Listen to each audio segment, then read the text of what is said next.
Welcome back.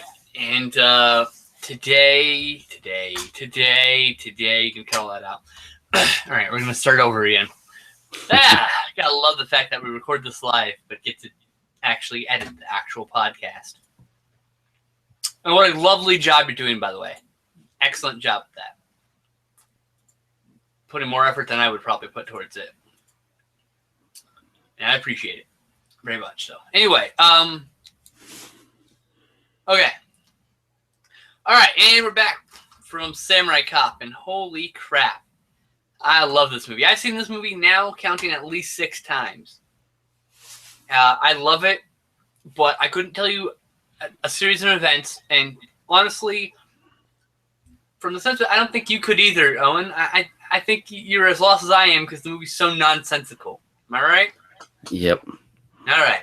So we're not going to can't really give you a timeline of events. We're just going to kind of talk about the parts we really liked and the parts that were hilarious and bad and whatever. So,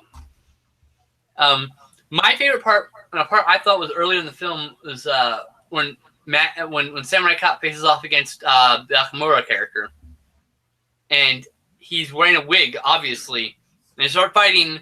And he throws a punch, and like the hair immediately flies off his head. It's my favorite part. It basically sums up the entirety of the film, like in a single scene. So, do you have any favorite parts?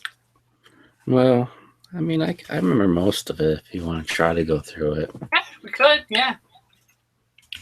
I do remember the beginning. There was I assume, drug deal, and they chased down the van, and that weird slow chase that they sped up, where the guy was shooting the shotgun like a foot away, but couldn't hit the car.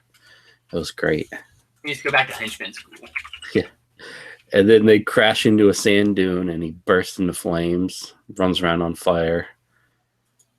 But you were mentioning something in an outtake where he was still on fire under the blanket or something. Yeah. I seem to remember an outtake where like they lift the blanket up and still like there's a little flame. They put the blanket back down.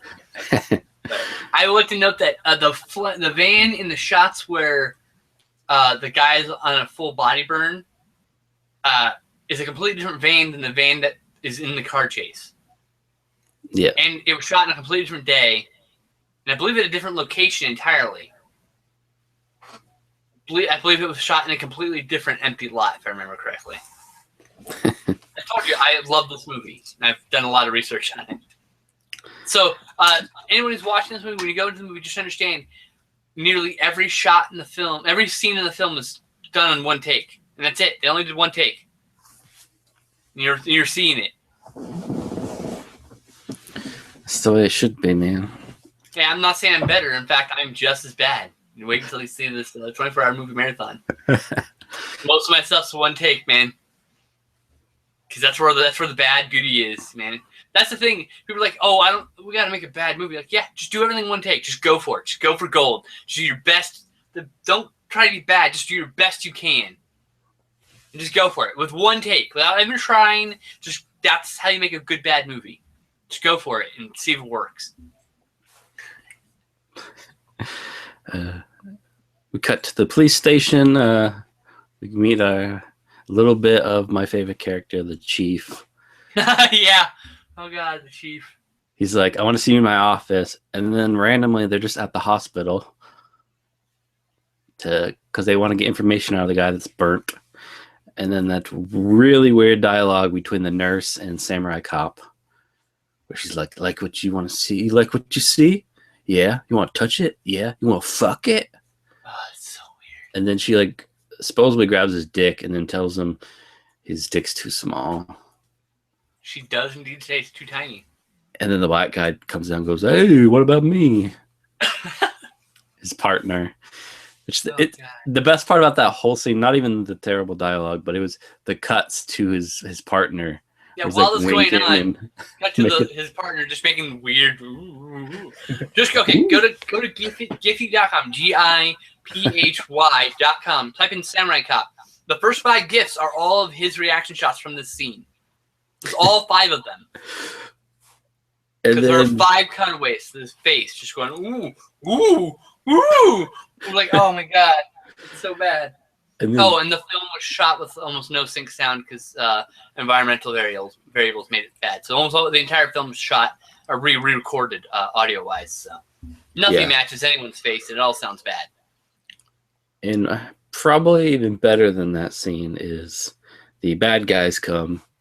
She's dressed as a nurse who's changing garbage, and Robert Zadar's character comes out of the bin with a samurai sword and cuts the guy's head off. But instead of like something cool, like one slice, he slowly, just like a fucking butter knife, goes through the guy's throat. Now that's ridiculous. But what's even more ridiculous is, let me paint this picture of you. They're in a hospital with cops around. So a nurse wheels a gurney, a trash thing into the room, and Robert Zadar, dressed as a doctor, gets out, cuts the guy's head off, gets back in, they cover him back up, and they walk out. As a doctor in a hospital. In a fucking hospital. Are you kidding me? It's incomprehensible. I cannot explain. It's one of those things you're just like, what? What? And he took his head for some reason. Because he wanted it on his desk, remember? Yeah, but why? Because he wanted a trophy. But they never showed that, by the way. They never showed it on his desk. No. Of course, the cop who was busy trying to, the cop was supposed to be guarding, was busy trying to get some nurse poon. Sees the decapitated body, sounds the alarm. Cops are running around everywhere. So now Zadar and the girl just are walking through the hospital. Suddenly he's not inside the thing anymore. Yeah, and they have a little plastic bag with the head in it. It's okay. Gerald Akamura gets dressed in a gunfight at some point, and we'll get to that. And he proceeds just to punch every cop that says, "Hey, doctor, I need to speak to you." Hey, doctor, poof. Hey, doctor, poof. It's ridiculous. And then they drive away, and I'm not sure how further along this is, but I'm going to jump to the restaurant part where Samurai Cop and his partner come in. Cut to... Hold on. So, first of all, before the hospital scene, they're joking around about how the guy got caught on fire, and the chief comes in and yells at them, and he goes, "Get out of my and come to my office now!" And then cut to the hospital scene. Yeah. Cuts back to them being in the office, him bitching them out about him getting away to the hospital, and then they walk away, and he goes, "Get out of my office!" And he stands there for a full 30 seconds before he realizes no one's going to call cut, and then sits back down and starts laughing to himself. A self-knowing laugh of, oh, it's one of these movies. Okay. The chief's great. You see him a couple of times, like where I think the lawyer, the bad guy, shows up, and he's like, "I'm going to sue you." He's like, "Fuck you!" And he starts swearing at him. And he's like, "I'll see you in court. I'll see you in fucking hell." I'll see you in fucking hell. Oh, the chief's the best. Best character, by hands down. I don't get time for your shit. Trying to find his name. But yeah, at the restaurant, you see the main... Captain Dale Cummings. Were you in anything? Oh, you were in a bunch of stuff. Holy shit, dude.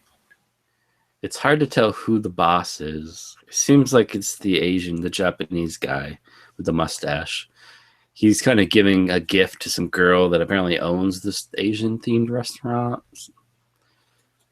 They come in, and Samurai Cop and his partner come in, start yelling at him. You know, the old, "Hey, if you don't have anything on me, get the fuck out of here" type setup. But he instantly just starts hitting on that girl. Oh, he's in Spellbinder. We'll end up watching that at some point, I'm sure. It's right up our alley. Sorry, and then he's in Gypsy, which is by Amir Shervan. It's another movie Amir Shervan did, which is the director of this movie. Amir Shervan really liked him, apparently. And Amir Shervan apparently cast him in Young Rebels, another film by him, which clearly we need to see. So, yeah. Sorry, I just had to point those out. Apparently we need to watch the other two movies in the Amir Shervan old Chief Guys trilogy. I think he plays the same character in all of those. So, yeah. Sorry. Didn't mean to get us track. Continue. The really only important part about the restaurant scene is that Zadar's there and stands up when he figures out they're cops. Like there's like that sting music, dang, every time they're like, we're cops. Oh, my favorite part is. Oh, sorry. Go ahead. Well, at no point do these two say anything to like, hey, weren't you at the hospital punching out police? Because apparently none of those cops reported that. They didn't recognize it because the film was out of order and not thought, and no thought put to it. That's where you're kind of introduced to what's going to be Samurai Cop's love interest, which makes no sense because at this point, apparently all chicks want to have sex with him. He's already had sex with a girl. He told one of the cop girls to keep it warm for everyone him. at the station. But somehow, this one becomes his main woman. Yeah, it's played by the actress named Cameron, who's been in a whole bunch of other stuff. Most notably, she is Ensign Kellogg on Star Trek Next Generation for 43 episodes. She's a random Conehead in Coneheads. And she is a go-go dancer in a far better action cop film called Out for Justice, starring Steven Seagal. And when I say that a Steven Seagal movie is better than this, you're in for a ride, let me tell you. And in a movie called Sunset Strip from 1993, which has a cover that tells me that we need to see it. It's like a stripper, and like Jeff Conway's there, and I don't even know, bro. It's a young woman gets into the stripping business. All right, sold. Looks terrible. It's a direct-to-video movie. All right, sorry. Back on track. Yes. So they leave because apparently they don't have anything on him. Before that, actually, the lawyer sent us, I'm going to file paperwork in the morning and have you sued. I'm going to levy a lawsuit. And then I love it, the black cop whose name is blanking on me, played by Mark Fraser, I think. Mark Fraser. He goes, oh, well, the court's still open for another few hours. Like, if you want to sue me, go fucking do it, basically. And I love that part. That's great. Oh, yeah, before they go outside, too, they'd speak to that overly flamboyant guy that works there. Oh, my God, the fucking guy, the super gay waiter. Oh, my God, he's ridiculous. Yeah. He's like, hey, tell her I find her attractive. Oh, okay. Oh, Jesus Christ. Brilliant. But once outside, Zadar obviously shows that he is a criminal by sending a bunch of goons to murder the two cops, which ends up with him just beating them all up. He chops the guy's arm off. Then Zadar just pulls out his Uzi and kills all his own guys. Yeah, and this is the only time you see someone reload, right? Or is that one lady reloads? It's 3 shots like that, right? Yeah, she reloads later and dies, but he blows up their car and then he just walks away. The Zadar shoots at all the other guys while the other guys have been shot, and then reloads and shoots his own guys. Just want to take him to the hospital. Too much work, man. Then I'm blanking on what happens after that, so I'm just going to jump to... He goes to see the models, talks to the model lady. Yes. And the only reason I mention that is because there's a giant yarn lion in the background for the whole scene. It's really weird. I mean, I can't go without mentioning the giant yarn lion. That's all I remember, because there's about 20 minutes of this movie that I was basically asleep, but not asleep, because it's just nothing happens really, except that yarn lion scene. So, yeah. So I'm sure something happens in there, but fuck that. We're going to jump to him swimming and eating and hanging out with that chick. She's trying to get into her pants. Well, all this is going on. The Zadar and his goons are showing up at the different cops' houses, trying to figure out where the samurai cop is. Yeah, they slit some guys. That's actually part of that boring part. Yeah, in the middle. Some cop that I didn't even recognize. I'm sure we saw him earlier. They slit his wife's throat and stabbed him. He's in the station. Just like he says something at the beginning. I think he has like a line, throwaway line. Zadar does not show up at the partner's house because 2 other goons show up and the partner takes care of him, kills him. Oh my God. And I have to mention this. One guy says, and I'm going to go get the quote for this because I don't want to misquote this gentleman. I want to word for word. It's here on IMDb. I will quote to you the kind of script we're dealing with. Are you ready? Yep. Frank Washington, that's Mark Fraser, has a gun held with his. Hey, take it easy, man. Hey, what the what? The one henchman grabs his penis and holds a switchblade to it. Hey, come on, talk to me. What do you want, man? What do you want? And he goes, I could kill you now, or I can relieve you of this gift, this black gift. In a split second, you won't enjoy yourself for the rest of your life. All I want is the samurai's address. His address! That's right. You can die, or I can relieve you of your gift, your black gift. What the fucking racist shit happened here? What? It's got a big penis. Yeah, it's just, what the fuck, man? But yeah, he dispatches those two. Tries to call up the old samurai cop, but he's busy swimming. They show up at the Zadar, and two other guys show up at the police woman's house, who... Oh, poor girl. I feel bad for her. Is already banged, apparently, and wants her to keep it warm for him. That's her. Oh, God, poor girl. She's so, she really likes him, you can tell. She's actually the best actress. She's the best character in this fucking movie, actor-wise, and, who we care about. Because she actually had, you can see she cares about them and other people around her, and then this happens, and, damn it. Yeah. Well, she handily beats up the two goons, but Zadar smacks her around.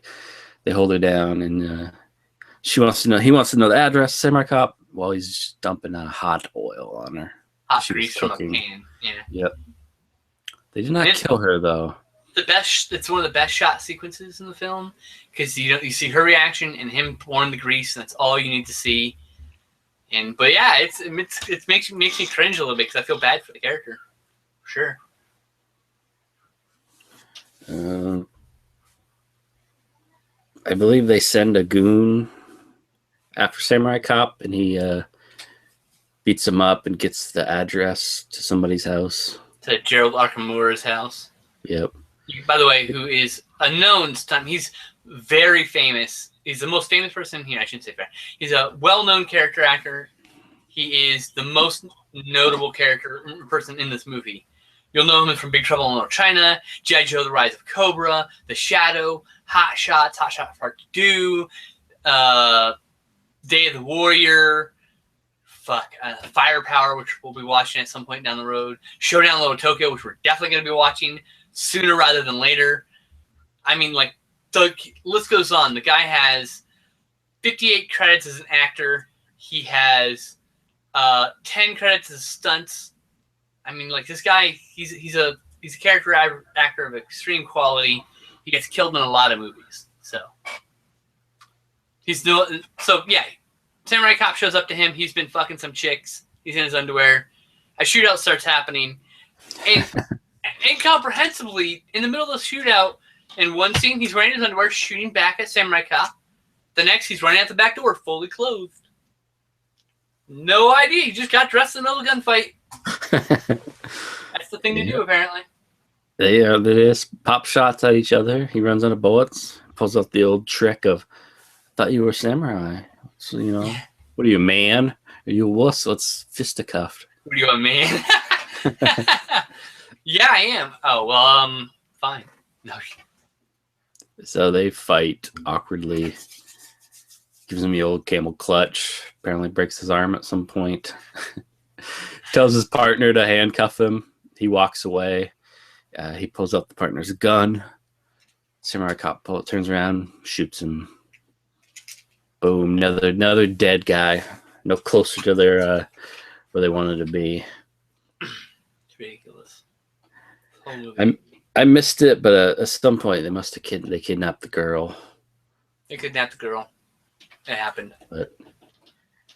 At this point, I get foggy again, but there's pretty much just really long. The whole end is just really long shootouts.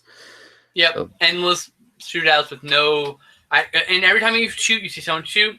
Cut to long pause, someone getting shot. Long pause, cut to someone shooting.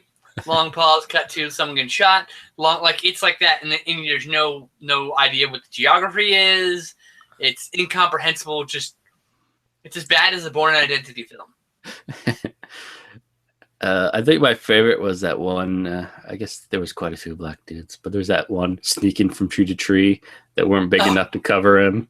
He's like giant, 350-pound black dude, like huge dude, and he's hiding behind these trees that are like half his size. So like he's little comically like this, like hiding behind things, like pew pew pew. You're like, what the fuck am I watching?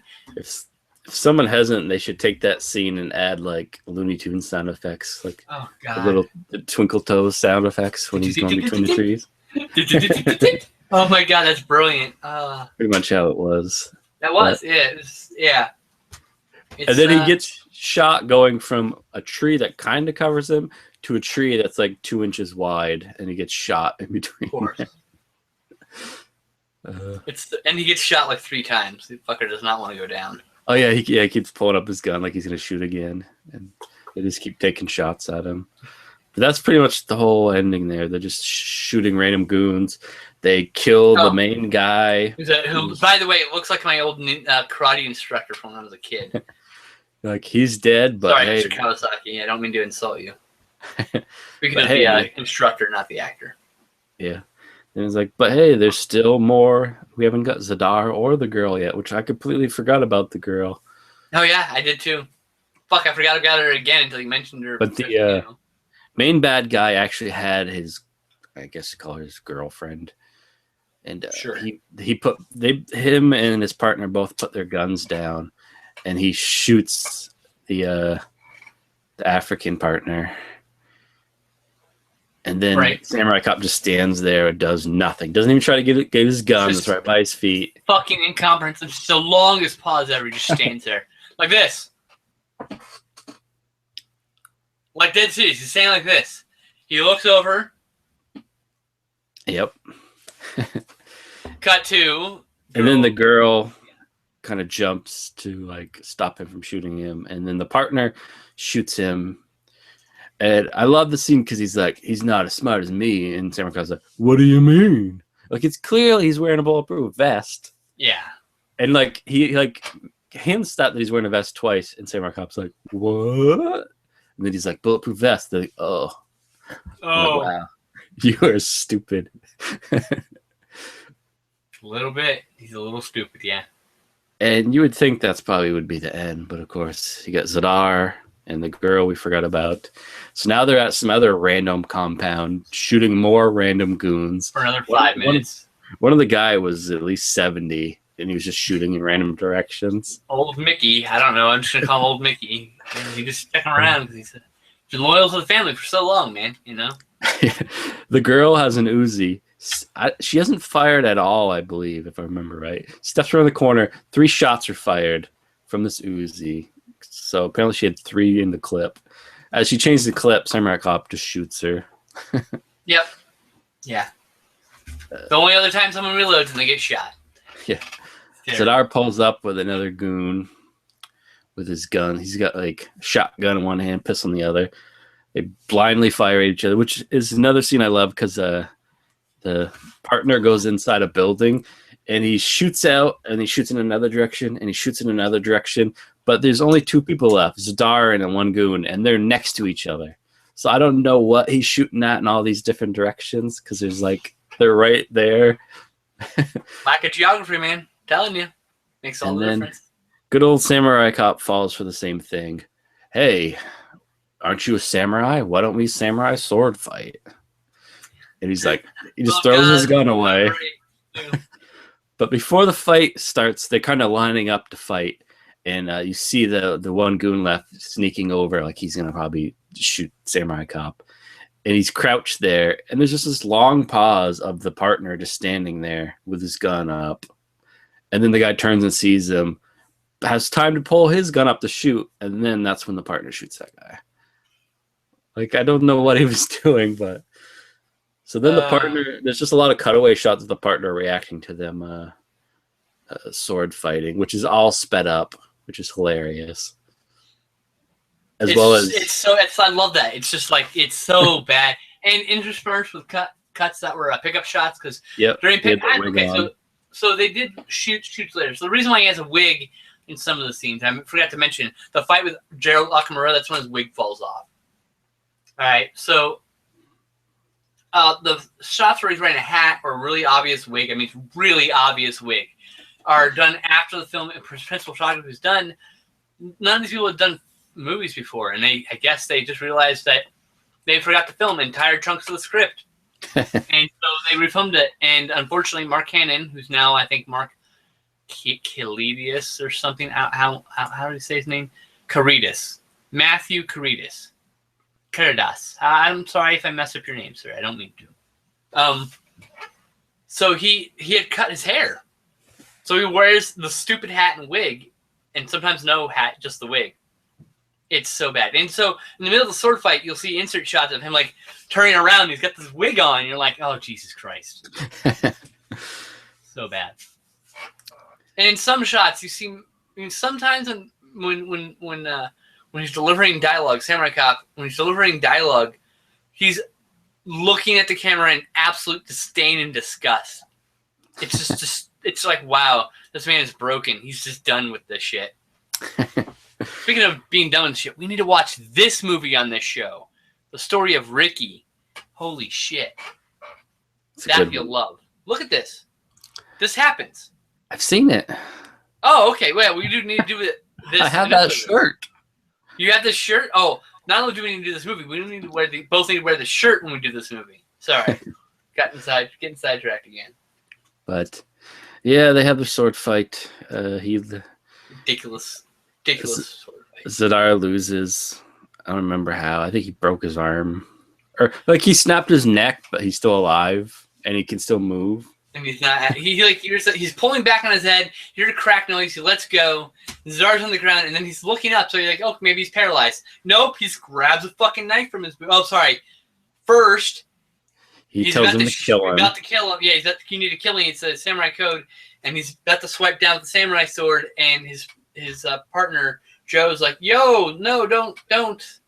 You're a cop, Joe. Sorry." Joe's samurai cop. And he's like, "You're a cop, Joe. Don't do it." And he's like, "Ah."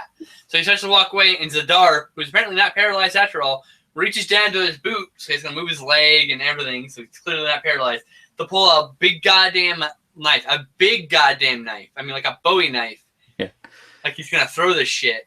Yeah, but instead he kills himself. Yep. Just commit seppuku. And then you're like, okay, that's the end of the movie. But no, we need to see Samurai Cop and that girl on the beach. As well as he's wearing his, as I call them, his man panties. His manties. Yeah. All right, so with that happy ending, credits roll. An abrupt black cut, too, before the credits. Like, there. Yeah, a long time before the credits finally hit the black cut. Because it's like they walk off screen or the camera pans. I can't remember which. And I'm like, okay. And suddenly, credits. So, and with that being said, you own this on Blu-ray, right? Yep. Do you regret owning it? I guess not. Are you going to show it to friends now?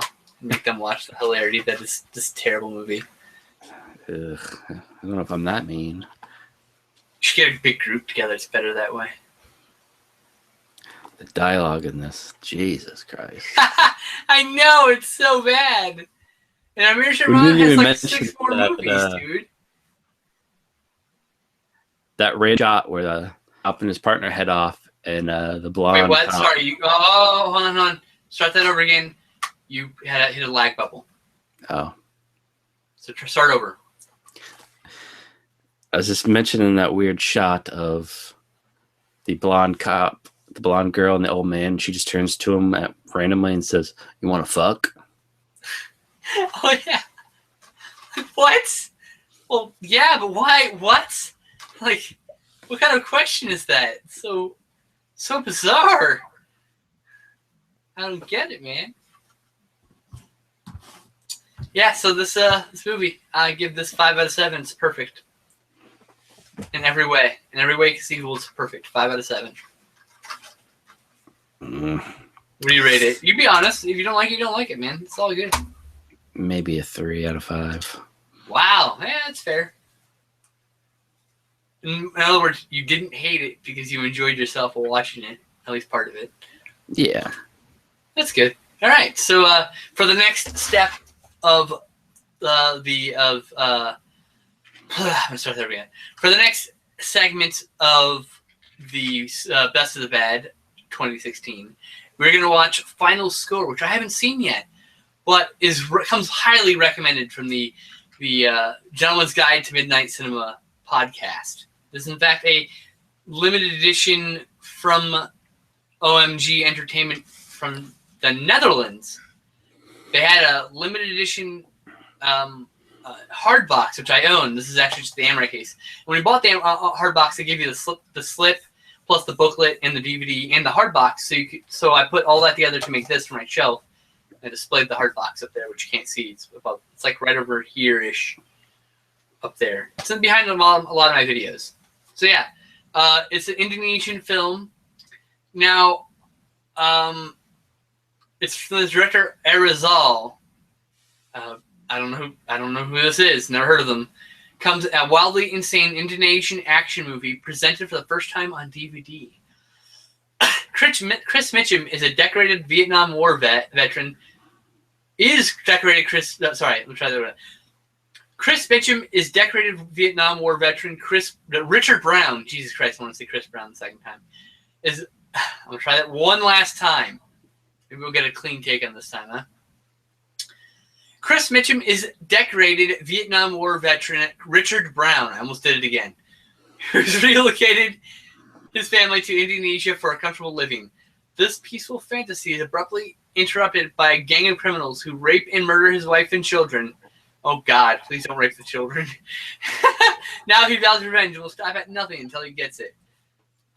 So apparently this is insanely awesome. And thank you, OMG, for producing this. In fact, they're doing their next production. It's on Indiegogo right now. I'll put the link in the doobly-doo so you guys can go get the other hard box. I backed it. I'm hoping it happens. If one backs it, what'll happen? They're doing another one of these awesome deals. So yeah, that'll be the next segment of Best of Bad. For next week's live broadcast, what are we watching, sir? Bigfoot the movie. Bigfoot the movie. How am I seeing this? I don't know. We'll have to figure that out. Okay. Bigfoot the movie from what year? Last year. Good. Much easier to find. A little independent movie. Yeah. Amazon. How much do you... Bigfoot? Amazon. Bigfoot. All right. Have you seen this yet? I did, but I fell asleep towards the end. Not because of the movie. I was just tired. Okay. So. What I saw in the beginning, I laughed quite a bit. So. There's a movie called Bigfoot War. It's Bigfoot and the Burns. Or 2015, not 2014. That's the problem. Bigfoot the movie. There's the streaming version. Okay. $15. Oh, to buy it streaming. Jesus. Well, I guess we'll figure that out. Anyway, so want to tell us a little bit about the movie? Kind of give us a hint of what we're in for? From what I remember, you have there was 3 rednecks. One of them gets killed. Nobody in town believes them that it's a Bigfoot. They get up with another one of their Bigfoot friends to go hunt it down to kill the Bigfoot that killed their friend and prove that existence. There's also a little plot where the mayor knows the Bigfoot exists and wants to capture it. Nice. Well, I'm game. I just got to figure out where to buy it for not $15 fucking. Anyway, All right. So, yeah, thank you for joining us. And if you'd like to support the show, there's links are all in the doobly-doo. I put a link to Samurai Cop on Blu-ray, and I put a link to the DVD pictured here because it's got a Joe Bob Briggs commentary that's not ported over to the Blu-ray. So, special feature hounds like myself, you only need to get both copies. Yes, that means you didn't spend $50 in Samurai Cop. Suck it up, Buttercup. Bad cinema ain't cheap. Anyway, as I say, I'm bitching about paying $15. Anyway, hypocrite, shut up, it's my show. All right. Thanks for joining us, guys, and we'll see you next time. Peace.